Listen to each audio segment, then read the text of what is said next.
I believe we each have an internal light within us. It is absolute and it is immutable. It is the eternal flame we call our Christ light. The eternal flame of our being, our awakened self. When we wake up to the beauty, the light, the infinite potential that is who we are, then we are in alignment with that Christ light. We share our light by expressing the many gifts that we can lovingly give to others. And a few of those gifts are the gifts of kindness, appreciation, the gifts of listening, and the gift of a great hug, which we got plenty of those gifts right here in this room. No need to go anywhere. We hug. I've been hugging everyone this year. Anyone notice that? Yeah. People are like, I mean, I even hugged the colorist yesterday. I mean, he was so grateful to me, and so I gave him a great big hug. So hugging is a gift. It also benefits us when we are in the midst of suffering or pain. When we recognize that there is many conditions that we are going to go through in life, but that the light of who we are is so much more powerful. We have to remember to turn within and give ourselves the gift of acceptance. Since this is Christmas week, I wanted to show us a lot of holidays week, which I'll get to at the end. It's the solstice today, which makes it really a sacred new beginning day of pure light. And then we have Hanukkah, and we have Kwanzaa, and I'm sure we have many, many other holidays that celebrate the light. And the light is very special to me, and I think it's special to a lot of us, because that's what I advocate for us to do year-round, to be that light on this planet that so desperately needs people with a brilliant light that see only the good. And I'm talking the divine good, even when it looks the opposite. So I wanted to share the story of the birth of Jesus of Nazareth. So I've named the talk The Inside Light of Christmas, okay? And I'd like to share part of this Christmas story from a metaphysical interpretation. Jesus, perhaps the greatest teacher that ever lived. There were many, but he truly was New Thought, which is what we are. And he was born in a stable because there was no room at the inn, right? This is the story. Wise men and shepherds followed a star to be with him. And as colorful as that story may be, this is too really an inside story of Christmas. To get inside, we must catch the spirit of Bethlehem. And he is born in thee, thy soul. Oh, I missed the whole thing here. Let me do this again. To get inside, we must catch, this is really good, I want you to get it, the spirit realized by Brother Angelus, the medieval mystic poet. He said this, because this is really great. Through Christ, 1,000 times in Bethlehem be born. If he is not born in thee, thy soul is all forlorn. We have to be that Christ consciousness. Ernest Holmes talks a lot about his whole chapter on Christ consciousness, being the light itself. So this is a time of year where we can do renewal. We can open up to even more celebration of the light, because we don't really talk about it all year round. So let us be reborn. Let us, as Ernest Holmes once wrote, the radiant glory of a new dawn, the Christ within who is reborn. Reborn is you and me and everyone, really, who is open to it, of course. So, this inside story of Christmas, this light of Christmas, is allowing the Christ, and that means the highest consciousness, when we say Christ, anointed one, is allowing the Christ to be born in us. And when we look at the symbology inside the Christmas story, we are given a roadmap to birthing the Christ within, to living in and being the light. In fact, the elements of the Christmas story can have a deep personal meaning to each and every one of us, beyond the literal meaning. So let's look at three. We're going to look at three elements of the Christmas story this morning. And then we're going to look at applying them in our lives, because what good is it to know all this stuff and have all these concepts in our mind if we're not living them? That's why we want this to be a practical, and it is a practical spirituality. So the three elements that we're going to touch on. The first one is there's no room at the inn. We often ask ourselves, why was Jesus born in a manger? Why wasn't there room at the inn in Bethlehem?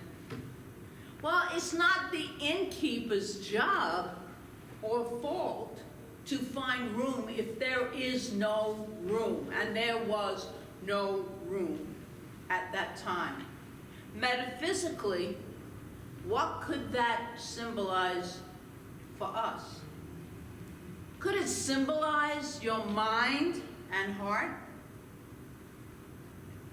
Think of it this way. Is there room in your mind and heart for the reflection of the Christ within you? Is there room in there? Is there room in your heart for all that Jesus the Christ stood for? Is there room in your heart and mind for God's highest truths to reign? And what are some of God's highest truths? Love? Is there room, or are you filled with wounds and hurts and expectations and conditions? Peace? Is there room, or are you filled with upset and worry and resentment and doubt? Forgiveness and compassion? Is there room, or are you filled with resentment, unforgiving? Miracles? Is there room, or are you too filled with fear and attachment to appearances, which we can very easily be and do? That's why it's so important to stay aligned as the light. And you feel this within. You get in touch with it. You align with it. And you live your life from it. That smile, that act of kindness, that's being the light in the world. And the world needs more of that kindness. Deeper understanding, learning. Is there room, or is your ego so involved that nothing can come through or in? Are you so attached to being right that opening cannot occur? I could go on and on with that. But I think you get the drift there. You get the drift. So hold on to the idea of making room within your mind and your heart for God's highest truths to unfold. And we're going to look at the second symbol, the shepherds. Let's look at the idea of the shepherds tending their flock, right? That's what shepherds do. Here they are, diligently standing watch over their flock, when the angel of the Lord came to them to tell them a very, very special child was being born. How are we like the shepherds watching our flock? Metaphysically, what could that flock mean?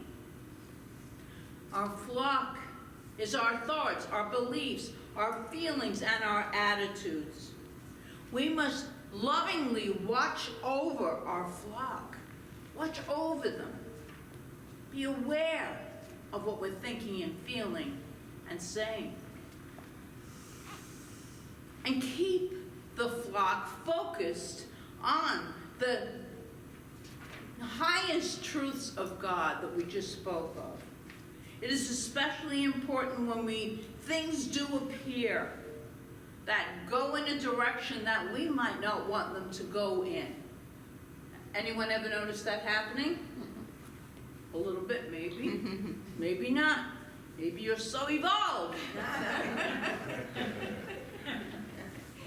It's easy to stay positive and uplifting when everything is going great, when you're feeling so fantastic.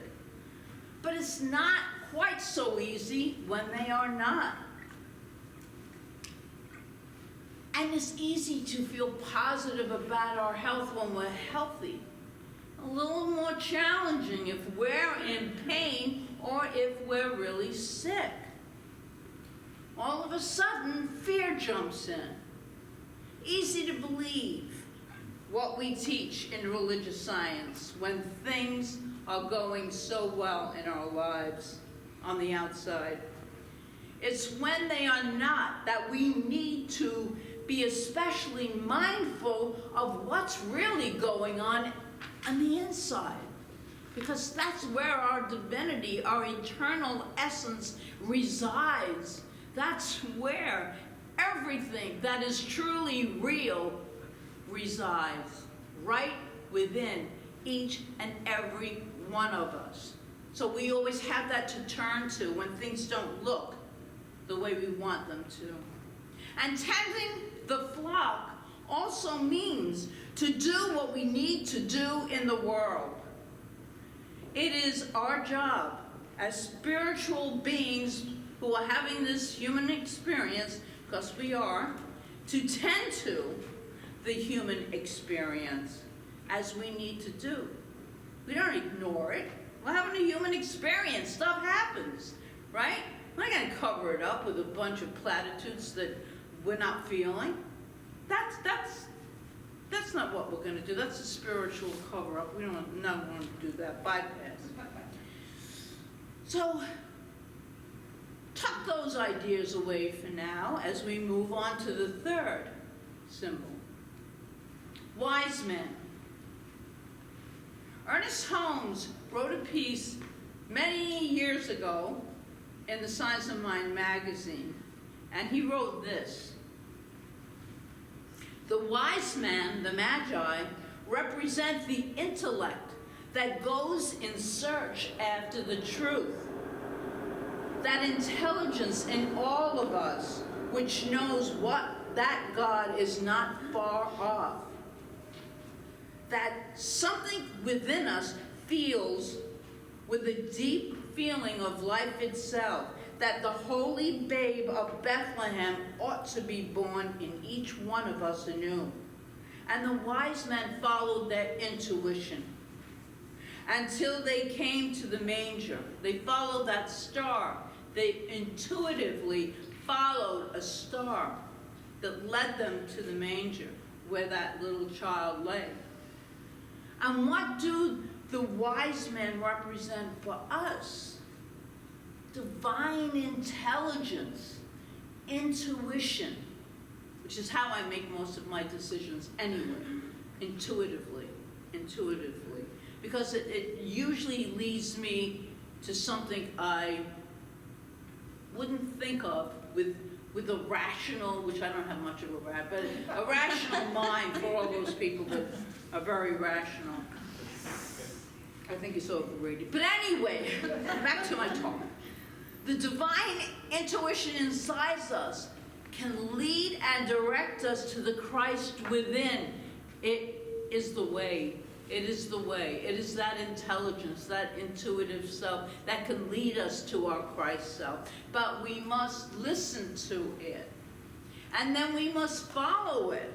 It's one thing to hear it and then not do anything. Nothing happens. Just as the wise men followed the star that rose in the east, so we must follow our divine intelligence and intuition. Following it might not be all that convenient. There are times when it's not. It may not always make other people happy. It may seem counterproductive or selfish. But when true intelligence and intuition shines upon us like a star from the east shone upon the wise men, we are most wise to follow it. So these are three ideas of the Christmas story, if we deepen into them. The Bible metaphysically taken apart, there are some incredible scholars out there, is absolutely brilliant. It's absolutely brilliant, and it's a way to live life when it's metaphysically interpreted. So, these are three of the ideas of the Christmas story, and if we follow them, they most certainly will begin to lead us into our highest truth, where pure light resides. So I'd like to share with you a reading from Ernest Holmes right now. He wrote this. And so the long-appointed day arrived. A voice from out of the stillness spoke. This is my beloved Son. Let the earth be still in his presence. Let the beasts of the field, the birds of the air, and all living creatures be still. Let the hosts of heaven sing praises, and let the deep cry unto the deep. Then spoke the child, I have come to bring peace. I am the child of joy, and to all who will I give life. I am formed with happiness. I am come from eternal stillness. Quietness and confidence are mine. In the heart of the Father, I have lived forever. All that I am, all that I have, I give. That's what his life was based on. And that was writings from Ernest Holmes interpreting that. Jesus never thought of himself as different from others, never. He never said, I'm special, I'm the only teacher, I'm the only one that knows the truth. He told us, and this and greater things you shall do. His whole teaching was about that. Letting people know that they were capable of doing amazing things that they didn't believe they could. He was a master teacher. And that's why we talk about him, and that's how we celebrate him in New Thought. He was a way shower. And he proved over and over again that his way was the way of the light. So let me summarize the three aspects of the Christmas story that we've already spoken of this morning. No room at the inn. Symbolizes having our minds and hearts open, available to express God's highest truths. Shepherds tending their flocks. How we need to watch over our thoughts, feelings, beliefs, and focus them on those highest truths, especially when circumstances look scary, and to be good stewards of this earthly expression known as our lives. The wise man symbolizes the divine intelligence and intuition that is available to us and how we find the Christ light when we listen and follow. Even if the outer circumstances don't look like they are in alignment with our highest good, we always follow our intuition. Know your intuition. Get to know that inner light that you are. That's why meditation, again, is so important. Meditate on that light of God as you, because we are all gods. We are all lights. And when we leave this earthly plane, we are still those lights. We are still bright, shining lights. So let's open our minds and hearts to fully express the pure light that we are. Let us watch carefully over our thoughts, emotions, and beliefs. Let us follow our inner wisdom and intuition and focus on God's highest truths of love, peace, forgiveness, acceptance, and miracles. Each and every one of us is a true and beautiful miracle. And I love that word, miracle.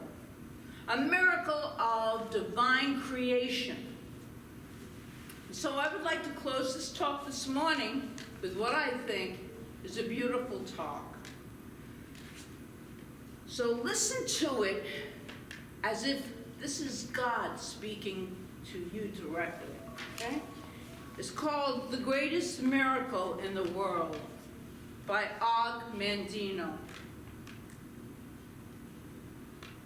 This is God speaking to each and every one of us.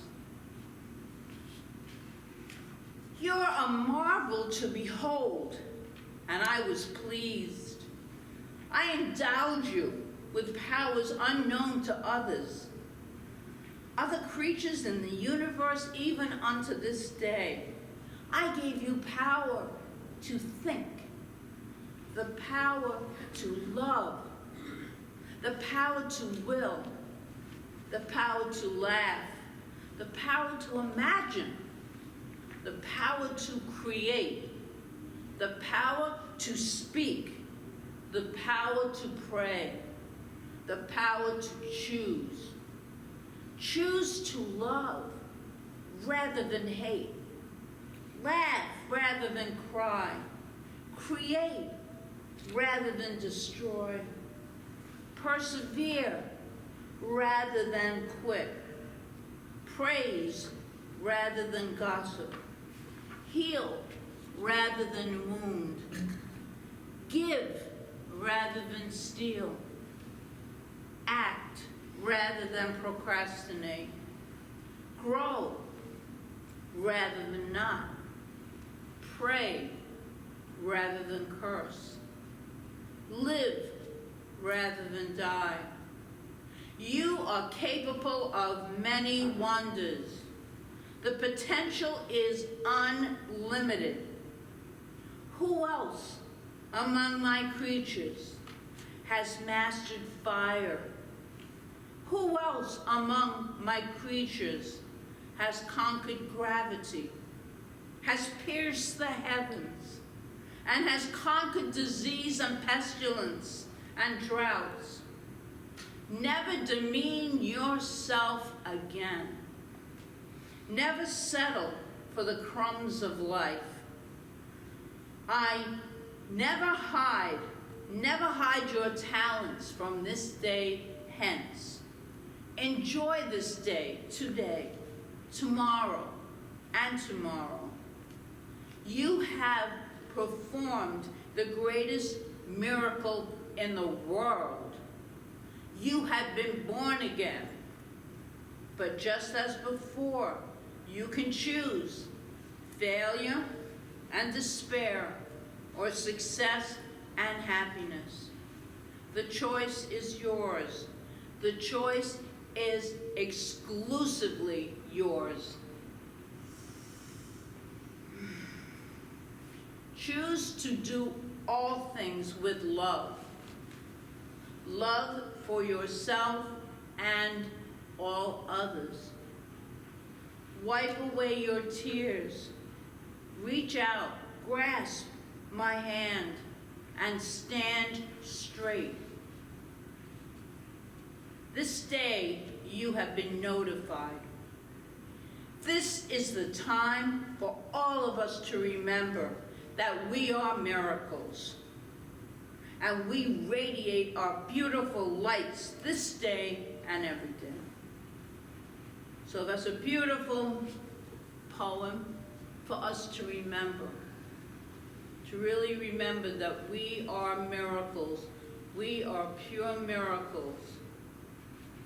So I say to everyone, Merry Christmas, Happy Hanukkah and Kwanzaa, and Happy Solstice, and I wish each and every one a light-filled new year of 2026. And so it is. So it is.